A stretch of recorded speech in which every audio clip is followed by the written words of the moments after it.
गांव के बाहर एक पुराना खंडहर नुमा घर था जिसे लोग भूतिया हवेली के नाम से जानते थे।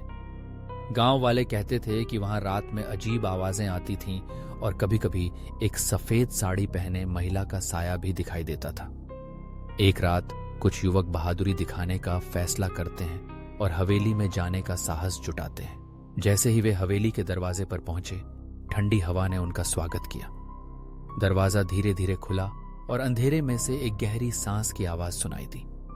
युवक एक दूसरे की ओर देखकर मुस्कुराए, लेकिन उनके दिलों में डर था। अंदर जाते ही दीवारों पर पड़ी पुरानी तस्वीरों ने उन्हें घूरना शुरू कर दिया। अचानक एक खिड़की जोर से बंद हुई और सबका ध्यान उस ओर गया। वे एक कमरे में पहुंचे जहां एक पुराना पलंग और एक टूटी हुई बुखार की दवा की बोतल पड़ी थी। तभी अचानक एक साड़ी पहने महिला का साया उनके सामने प्रकट हुआ। उसकी आंखें गहरी और खाली थीं। युवक डर के मारे चिल्लाने लगे, लेकिन जैसे ही वे भागने लगे, दरवाजे अपने आप बंद हो गए।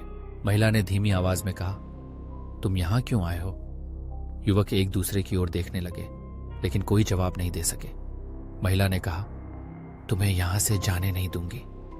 उसकी आवाज में एक अजीब सी गूंज थी जो उनके दिलों में डर भर गई। कुछ ही क्षणों में हवेली में सब कुछ शांत हो गया।